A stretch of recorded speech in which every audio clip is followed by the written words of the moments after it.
தொடர்ந்து செய்தியாளர் கணபதி இணைப்பில் இருக்கிறார். அவரிடம் கேட்கலாம். கணபதி, மொத்தமாக 248 பயணிகளும் க்ரூ மெம்பர்ஸ் 10 பேரும் அந்த சம்பந்தப்பட்ட விமானத்துல பயணம் செஞ்சதா அதிகாரப்பூர்வமாக ஒரு தகவல் கிடைச்சிருக்கிறதா சொல்லப்படுது.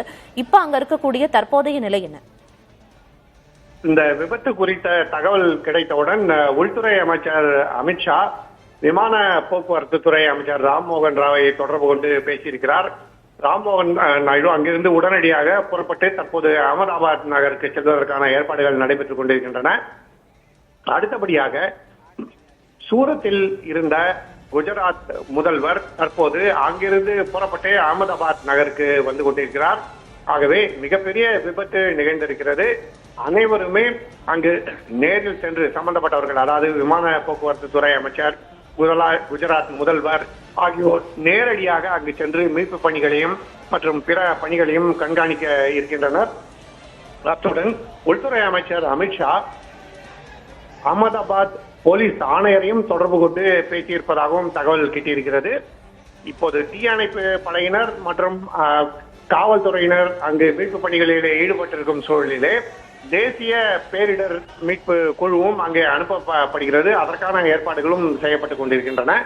ஆனால் கடுமையான கோடை வெயில், ஏடிஎஃப் என்று சொல்லப்படும் விமான எரிபொருள் மிகவும் அதிகமாக இருந்ததால் விபத்து நடந்த பகுதியிலே கடும் தீ, கடும் புகை மண்டலம் என்ற காரணத்தால் தற்போது அந்த பகுதி முழுவதுமே பாதிக்கப்பட்டிருக்கிறது. அந்த பகுதியில் உள்ள இல்லங்கள் மட்டுமல்லாமல் மரங்கள் கூட எரிந்து போகும் அளவுக்கு கடுமையான தீ. ஆகவே அதை கட்டுக்குள் கொண்டு வருவதற்கான பணி, காயமடைந்த பயணிகள் இருந்தால் உடனடியாக அவர்களை மருத்துவமனைகளுக்கு கொண்டு செல்வதற்கான பணி ஆகியவை நடைபெற்றுக் கொண்டிருக்கின்றன. விமானம் புறப்பட்டு ஒரு சில நிமிடங்களிலேயே இந்த விபத்து நடைபெற்றிருப்பதால் விமான நிலையத்துக்கு அருகிலேயே விபத்து நடைபெற்றிருக்கிறது. மேலும் விமானத்திலே ஏடிஎஃப் என சொல்லப்படும் எரிபொருள் அதிகம் இருந்ததன் காரணமாக தீயை கட்டுக்குள் கொண்டு வருவதிலே பல்வேறு கடினங்கள் இருக்கின்றன. அந்த முயற்சியை தான் தற்போது தீயணைப்பு வீரர்கள் அங்கே செய்து கொண்டிருக்கிறார்கள். அவர்களுடன் வெகு விரைவிலேயே தேசிய பேரிடர் மீட்பு குழுவை சேர்ந்தவர்களும் இணைவார்கள் என எதிர்பார்க்கலாம். 230 பயணிகள், இதை தவிர 12 ஏர் இந்தியா ஊழியர்கள் ஆகியோர் அந்த விமானத்திலே இருந்ததாக ஏர் இந்தியா தெரிவித்திருக்கிறது. மேனிஃபெஸ்ட் என்று சொல்வார்கள். விமான பயணிகள் மற்றும் விமான ஊழியர்கள் ஆகியோர் கொண்ட பட்டியல் ஒன்று விமான நிலையத்திலே அளிக்கப்படும். விமானம் புறப்படுவதற்கு முன்பாக அந்த தகவல்களை எல்லாம் பெற்று அதன் அடிப்படையிலே யார் பாதிக்கப்பட்டிருக்கிறார்கள் என்பதற்கு கண்டறியதற்கான முயற்சிகள் பின்னர் நடைபெறும். முதல் கட்டமாக இந்த விபத்தில் சிக்கியவர்கள் யார் ஏனும் காப்பாற்ற முடியுமா என அதற்கான தீவிர முயற்சிகள் தற்போது நடைபெற்றுக் கொண்டிருக்கின்றன. விமான நிலையத்திலிருந்து புறப்பட்ட சில மணி துளிகளிலேயே இந்த விபத்து அப்படிங்கிறது நடந்திருக்குது. அது மட்டும் இல்லாமல் விமானம் தீப்பிடித்து விழுந்து குடியிருப்பு பகுதிகளிலையும் விழுந்திருக்கு. இப்போ அங்கே மீட்பு பணிகள் துரிதமாக நடந்து வருகிறது. தேசிய பேரிடர் மீட்பு படையினரும் சம்பவ இடத்துக்கு இப்போ மீட்பு பணியில் ஈடுபட்டு வராங்க. அங்கே இருக்கக்கூடிய காட்சிகள் மிகவும் பதற்றமானதாகவும் இருக்குது. ஆனால் அங்கே இருக்கக்கூடிய தகவல்கள், அங்கிருந்து வரக்கூடிய தகவல்கள் கவலை அளிக்கக்கூடிய ஒன்றாகவும் மாறி இருக்குது அப்படிங்கிறத தான் புரிஞ்சுக்க முடியுது. அது மட்டும் இல்லாமல் இப்போ அந்த சம்பந்தப்பட்ட குடியிருப்பு பகுதியிலையும் மீட்பு படையினரோட கட்டுப்பாட்டுக்குள்ள அந்த பகுதிகளும் வந்திருக்கா? அது குறித்த நிலவரம் நிச்சயமாக, அதாவது தீயால் பாதிக்கப்பட்ட பகுதியில் இருந்தவர்கள் வெளியேற்றப்பட்டிருக்கிறார்கள். தீ மட்டுமல்லாமல் புகை பரவும் இடங்களிலிருந்தும் வெளியேற்றப்பட்டிருக்கிறார்கள். காரணம், புகை மூட்டம் காரணமாக கூட மூச்சு திணறல் பாதிப்பு ஏற்படுவதற்கான வாய்ப்பு இருக்கிறது. ஆகவே அதற்கு ஏற்ற வகையிலே முன்னெச்சரிக்கை நடவடிக்கையாக சிலர் முகங்களிலே ஈரம் செய்யப்பட்ட துணிகளை கட்டிக்கொண்டு அங்கு மீட்பு பணிகளிலே தற்போது ஈடுபட்டிருக்கிறார்கள். அந்த பகுதியைச் சேர்ந்தவர்கள் வெளியேற்றப்பட்டிருக்கும் அதே நேரத்திலே விபத்துக்குள்ளானது ஏர் இந்தியா விமானம், லண்டன் செல்கின்ற விமானம் என்பது தற்போது அனைவருக்கும் தெரிந்துவிட்டது. ஆகவே அந்த விமானத்திலே பயணித்தவர்களின் உறவினர்கள் தற்போது விமான நிலையம் நோக்கியும் விபத்து நடைபெற்ற இடம் நோக்கியும் வர தொடங்கிவிட்டனர். குஜராத்திலே பல்வேறு வெளிநாடுகளிலே வசிப்பவர்கள் அதிக அளவிலே இருக்கிறார்கள். என்ஆர்ஐ என்று சொல்லக்கூடிய நபர்களின் எண்ணிக்கை குஜராத்திலே மிகவும் அதிகம். ஐரோப்பா, அமெரிக்கா உள்ளிட்ட பல்வேறு நாடுகளிலே பல்வேறு கிராமங்களைச் சேர்ந்தவர்கள், நகரங்களைச் சேர்ந்தவர்கள் அனைவருக்கும் யாராவது உறவினர்கள் கட்டாயமாக இருப்பார்கள் என்று சொல்லும் அளவுக்கு அந்த அளவுக்கு என்ஆர்ஐகள் இருக்கிறார்கள் அங்கே. அப்படிப்பட்ட சூழ்நிலையிலே லண்டன் செல்லவிருந்த விமானம் பாதிப்புக்குள்ளானது என்பதால் தகவல் வெகு விரைவாக பரவிவிட்டது. பயணிகள், உறவினர்கள் மற்றும் நண்பர்கள் ஆகியோரும் விபத்து நடந்த இடம் மற்றும் விமான நிலையத்துக்கு வந்து தகவல்களை கேட்க அவருடன் அங்கே காத்திருக்கிறார்கள். நிச்சயமா மிக கோரமான விபத்தா தான் இது பார்க்கப்படுது. காட்சிகளை பார்த்தே புரிஞ்சுக்க முடியுது எந்த அளவுக்கு பாதிப்புகள் இருக்கக்கூடும் அப்படின்னு. அதிகாரப்பூர்வ தகவல்கள் விமான நிலையம் நிர்வாகம் தரப்பிலிருந்து இன்னும் சில மணி நேரங்களில் வந்து கிடைக்கும் அப்படின்னு எதிர்பார்க்கலாம். ஒருபுறம் மீட்பு பணிகள் வந்து தீவிரமாக நடைபெற்று வருகிறது, மறுபுறம் அருகில் எந்த மருத்துவமனை இருக்கு கணபதி, அந்த மருத்துவமனையில வசதிகள் எல்லாம் தயார் நிலையில இருக்க உத்தரவிடப்பட்டிருக்கா? அகமதாபாத் நகரிலே பல அரசு மருத்துவமனைகள் மற்றும் அதிக எண்ணிக்கையிலே தனியார் மருத்துவமனைகள் இருக்கின்றன. ஆகவே விமான நிலையத்துக்கு அருகே உள்ள பகுதிகளிலே உள்ள மருத்துவமனைகளுக்கு பாதிக்கப்பட்டவர்கள் கொண்டு செல்லப்படுகிறார்கள். அதாவது தீக்காயப்பட்டவர்களை எவ்வளவு விரைவாக மருத்துவமனைக்கு அழைத்து செல்கிறார்களோ அவ்வளவு விரைவாக அவர்களை காப்பாற்றுவதற்கான முயற்சிகள் செய்வதற்கான வாய்ப்பு இருக்கிறது. காலதாமதம் ஏற்பட்டால் காப்பாற்றுவதற்கான வாய்ப்புகள் குறைந்துவிடும். ஆகவேதான் அருகில் உள்ள மருத்துவமனைகளுக்கு ஆம்புலன்ஸ் மூலமாக அவர்கள் கொண்டு செல்லப்படுகிறார்கள். ஆனால் தீ எவ்வளவு கடுமையாக இருக்கிறது என்பதை நீங்கள் காட்சிகளிலே பார்த்திருப்பீர்கள். அந்த அளவுக்கு கடுமையான தீயின் பாதிப்பு காரணமாக எத்தனை பயணிகள் பிழைப்பார்கள் என்பதே மிகப்பெரிய கேள்விக்குறியாக இருக்கிறது. நிச்சயமாக 240க்கும் மேற்பட்டோர் பயணித்த விமான நிலையத்தின் அருகிலேயே விழுந்து நொறுங்கி விபத்து ஏற்பட்டிருக்கிறது. தீ கட்டுப்படுத்த முடியாத அளவில் இருக்கிற நிலையில தீயை கட்டுப்படுத்தும் முயற்சியில தொடர்ந்து தீயணைப்பு வீரர்கள் ஈடுபட்டு வர்றாங்க. தீ கட்டுக்கடங்காமல் இருக்கு அப்படின்னு குறிப்பிட்டீங்க. தீயை அணைக்க மட்டும் இன்னும் எவ்வளவு காலம் ஆகும்னு எதிர்பார்க்கலாம் கணபதி? ஏவியேஷன் டர்பைன் ஃபியூயல் என சொல்லப்படும் எரிபொருள் நமது மண்ணெண்ணெய் போன்றது. ஆகவே அதை அணைப்பது அவ்வளவு சுலபம் அல்ல. ஆனால் அதற்கென்று தேவையான உபகரணங்கள் இருக்கின்றன, அதற்கேற்ற பிரத்யேக உபகரணங்கள். அவை பயன்படுத்தி இந்த தீ அணைக்கப்படுவதற்கான வாய்ப்பு இருக்கிறது. ஏனென்றால் விமான நிலையத்துக்கு அருகிலேயே விபத்து ஏற்பட்டிருக்கிறது. விமான நிலையத்திலே எப்போதுமே தீ அணைப்பு வாகனங்கள் நிறுத்தி வைக்கப்பட்டிருக்கும். விமானங்களிலே ஏதேனும் தொழில்நுட்ப காரணமாக தீ ஏற்பட்டால் அவற்றை அணைப்பதற்கு தயாராக அந்த தீயணைப்பு வாகனங்கள் இருக்கும். ஆகவே அந்த தீயணைப்பு வாகனங்கள் இந்த இடத்துக்கு விரைவாக சென்று தங்களுடைய பணியை தொடங்கி இருக்கின்றன. ஆனால் தீ மிகவும் கோரமாக இருப்பதால் எத்தனை பேர் காப்பாற்றப்படுவார்கள், எத்தனை உயிர்கள் பிழைக்கும் என்று பல்வேறு கேள்விகள் இருக்கின்றன. இதற்கெல்லாம் மருத்துவமனைகளுக்கு பாதிக்கப்பட்டவர்கள் கொண்டு செல்லப்பட்ட பிறகு பயணிகளை சோதித்து பின்னர் மருத்துவர்கள் தெரிவிக்கும் தகவல்களின் அடிப்படையிலே காவல்துறையினர் அந்த தகவல்களை சேகரிப்பார்கள்.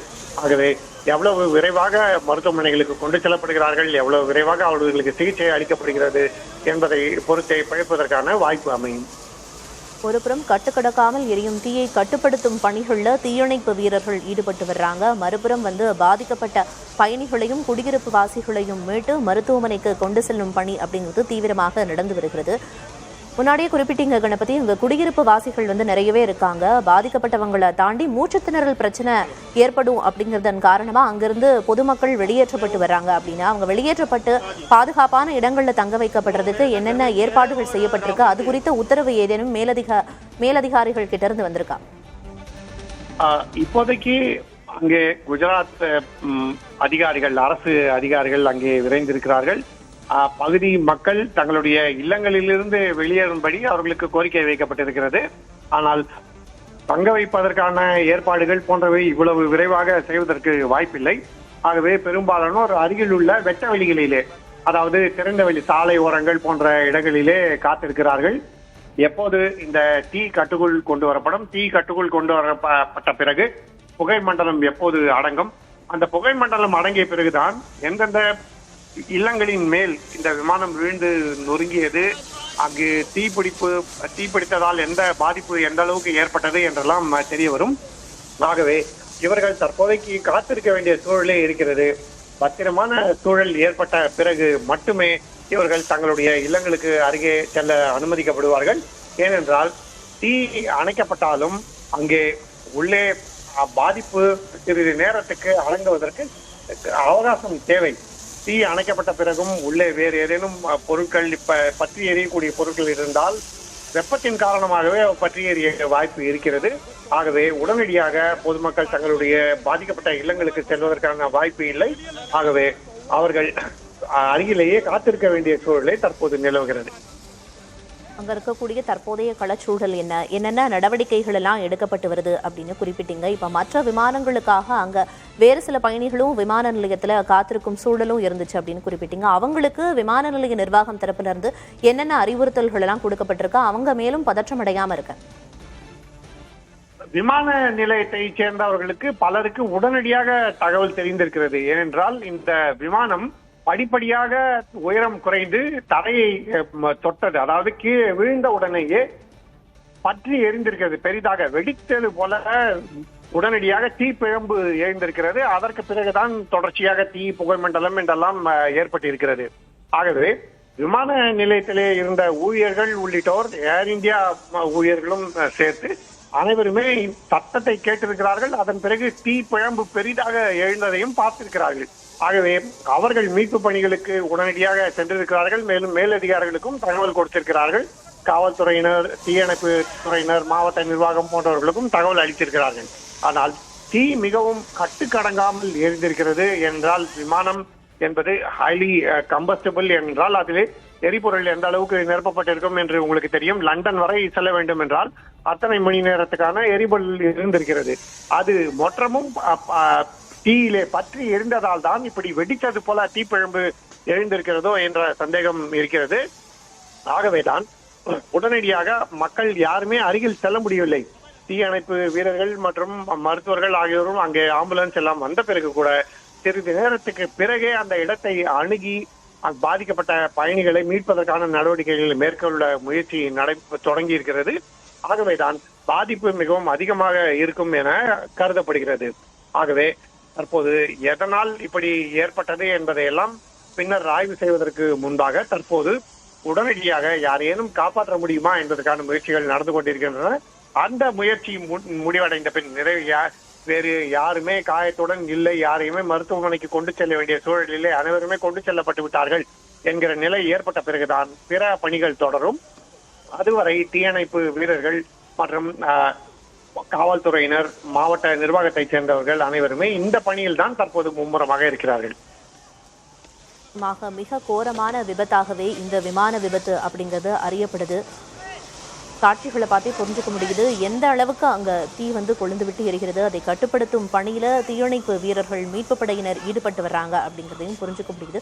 பொதுவாக இது போன்ற விமான விபத்துகள்ல விபத்து எப்படி ஏற்பட்டுச்சு, விபத்துக்கான காரணம் என்ன அப்படிங்கிறத கண்டறிகிறதுக்கு பிளாக் பாக்ஸோட உதவி அப்படிங்கிறது மிக முக்கிய பங்காற்றும். அதை கண்டறிகிற பணிகள் எப்ப தொடங்கும்னு நம்ம எதிர்பார்க்கலாம். நிச்சயமா அதை கண்டுபிடிச்சா என்ன காரணத்தினால விபத்து ஏற்பட்டுச்சுங்கிறது தெரிய வரும் இல்லையா கணபதி? நிச்சயமாக தீயை கட்டுக்குள் கொண்டு வந்த பிறகு பிளாக் பாக்ஸ் மட்டுமல்லாமல் விமானத்தின் முக்கிய பாகங்கள் அனைத்தையுமே கண்டறிய முயற்சி செய்யப்படும். ஏனென்றால் அவையெல்லாம் கண்டறியப்பட்டால்தான் பின்னர் ஆய்வு செய்து எதனால் இந்த விபத்து ஏற்பட்டது, விபத்து ஏற்படுவதற்கு முன்பாக பயணி என்ன தகவலை விமான நிலையத்துக்கு தெரிவித்தார், விமான நிலையத்திலே உள்ள ஏர் டிராபிக் கண்ட்ரோல் விமானிகளுக்கு என்ன தகவல்களை தெரிவித்தது, உள்ளே எத்தகைய சூழல் நிலவியது, எதனால் விமானம் திடீரென தனது வேகத்தை அவ்வளவு விரைவாக குறைத்து கீழே வீழ்ந்து நொறுங்கியது போன்ற விஷயங்கள் எல்லாம் தெரிய வரும். போயிங் நிறுவனம் தான் இந்த விமானத்தை தயாரித்துள்ள நிறுவனம். அமெரிக்காவை சேர்ந்த அந்த நிறுவனத்தை சேர்ந்தவர்களும் விபத்து தொடர்பான விசாரணை நடைபெறும் போது அழைக்கப்படுவார்கள். அவர்களும் தொழில்நுட்ப ரீதியாக ஆய்வுகளை செய்து தகவல்களை அளிப்பார்கள். அந்த தகவல்கள் எல்லாம் நீங்கள் சொல்வது போல பிளாக் பாக்ஸ் என சொல்லப்படும் அந்த பெட்டியின் உள்ளே அடங்கியுள்ள பயணிகளின் தகவல்கள் என்ன, விமானத்திலே என்ன நடந்து கொண்டிருந்தது, விமானத்தின் ஏதேனும் என்ஜினிலே தீ பிடித்ததா போன்ற பல்வேறு விஷயங்கள் எல்லாம் அதில் பதிவு செய்யப்பட்டிருக்கும். அந்த தகவல்களின் அடிப்படையிலே மேற்கொண்டு விசாரணை நடத்தப்பட்டால்தான் இறுதியாக இந்த விபத்துக்கு காரணம் என்ன என தெரிய வரும். ஆனால் அதற்கெல்லாம் நிறைய அவகாசம் தேவை. முதலிலே தீயை அணைப்பது, யாரேனும் உயிரை பிழைத்திருந்தால் அவர்களை மருத்துவமனைகளுக்கு கொண்டு செல்வது ஆகியவை தற்போது மிகவும் முக்கிய தலையாய கடமைகளாக இருக்கின்றன. முதற்கட்டமா அங்க இருக்கிறவங்களை காப்பாற்ற முடியுமா அப்படிங்கிற பணிகள்ல தான் தீவிரமாக ஈடுபட்டு வர்றாங்க மீட்பு படையினரும் தீயணைப்பு வீரர்களும் அப்படிங்கிறத புரிஞ்சுக்க முடியுது. அதே போல முன்னாடி பேசின விமான நிலைய மேலாளர் என்ன சொன்னாரு அப்படின்னா 9.5 மணி நேரம் ஃபிளைட்னா பல கட்ட சோதனைகள் வந்து ரொம்ப கேர்ஃபுல்லாவே பண்ணியிருப்பாங்க, அதுக்கப்புறம் தான் வந்து டேக் ஆஃப் ஆயிருக்கும் அப்படின்னு குறிப்பிட்டீங்க. ஆனாலும் கூட எதிர்பாராத விதமாக இந்த விபத்து அப்படிங்கிறது நேரிட்டு இருக்குது. இதுக்கு முன்னாடி குஜராத்ல இது போன்ற கோரமான விமான விபத்துகள் ஏதேனும் நடந்திருக்கா? அதை பத்தி நினைவு கூற முடியுமா கணபதி? இந்தியாவின் பல்வேறு பகுதிகளிலே விபத்துகள் நடைபெற்றிருக்கின்றன. குறிப்பாக பீகார் தலைநகரான பட்னா அருகே இதே போல ஒரு விமான விபத்து நடைபெற்றது. அங்கும் விமான நிலையத்துக்கு அருகிலேயே குடியிருப்பு பகுதிகள் மீது ஒரு விமானம் விழுந்து நொறுக்கியது. அது அந்த சமயத்திலே இந்தியன் ஏர்லைன்ஸ் என்ற நிறுவனத்துக்கு சொந்தமான விமானமாக இருந்தது. இந்தியன் ஏர்லைன்ஸ் தான் பின்னர் ஏர் இந்தியாவுடன் இணைக்கப்பட்டது என்பது உங்களுக்கு தெரியும். அதே போலவே மங்களூரு விமான நிலையத்திலே லேண்டிங், அதாவது மழை பெய்து இருந்த சமயத்திலே விமான நிலையத்தில் இறங்க வேண்டிய விமானம் அங்கு இறங்கதை தாண்டி அங்குள்ள மலைப்பகுதியிலிருந்து கீழே விழுந்து விட்டது. அப்போதும் உயிர் பலி ஏற்பட்டது, மிகப்பெரிய பாதிப்பு ஏற்பட்டது. ஆனால் அந்த சமயத்திலே இந்த அளவுக்கு விமானத்திலே தீ பிடிக்கவில்லை. ஆனால் தற்போது தீ மிகவும் தீவிரமாக, மிகவும் கடுமையாக, ஏதோ வெடிகுண்டு வெடித்தது போல அங்கே விமானம் விழுந்த இடத்திலே விமானம் தரையை தொட்டவுடன் தீ பிழம்பு எழுந்திருக்கிறது. அதன் பிறகுதான் கடும் புகை மற்றும் தொடர்ச்சியாக தீ என அந்த பகுதியிலே அருகில் இருந்த அனைத்து பொருட்களுமே தீப்பிடித்து எரிந்திருக்கின்றன. ஆகவே இதற்கு முந்தைய விபத்துகளை காட்டிலும் இது சற்று வித்தியாசமாக இருக்கிறது. ஆனால் நீங்கள் கேட்டதுக்கு ஒரு ஒப்பீடு வேண்டும் என்றால், முன்பு பீகார் மாநிலத்தின் தலைநகரமான பட்னாவிலே நடைபெற்ற விபத்து போல இருக்கிறது. ஏனென்றால் அங்கும் இதே போல குடியிருப்பு பகுதிகள் மீது விமானம் விழுந்தது. பகல் நேரத்திலே விபத்து நடைபெற்றது. மேலும் விமான நிலையத்துக்கு அருகிலேயே அதிக தூரம் இல்லாத இடத்திலேயே விபத்து நடைபெற்றது. ஆனால் தற்போதைய விபத்து அதையெல்லாம் விட மிகவும் கோரமான விபத்தாக காணப்படுகிறது. ஏனென்றால் இது விமானம் பெரிய விமானம், அது பயணிகள் அதிக எண்ணிக்கையிலே இருந்திருக்கிறார்கள். அதுவும் 200க்கும் மேற்பட்டவர் லண்டனுக்கு புறப்பட்ட நிலையிலே இந்த விபத்து ஏற்பட்டிருக்கிறது என்ற தகவல் வந்திருக்கிறது. ஆகவே அத்தகைய சூழ்நிலையிலே உயிரிழப்புகள் முந்தைய விபத்துகளை விட இதிலே அதிகமாக இருப்பதற்கான அச்சம் தற்போது ஏற்பட்டிருக்கிறது. முந்தைய விபத்துகளை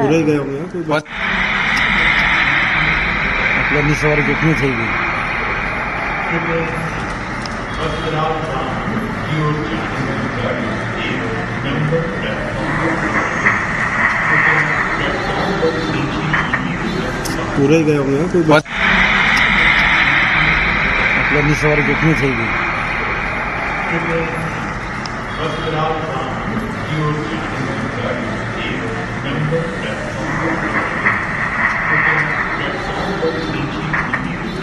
पूरे गए होंगे कोई मतलब नहीं, सवारी कितनी चाहिए?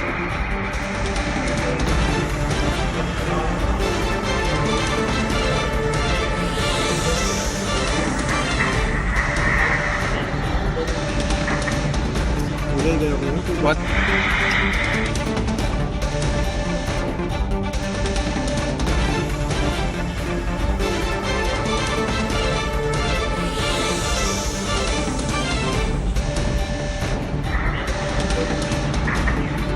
पूरे गए होंगे ना कोई बात?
पूरे गए होंगे।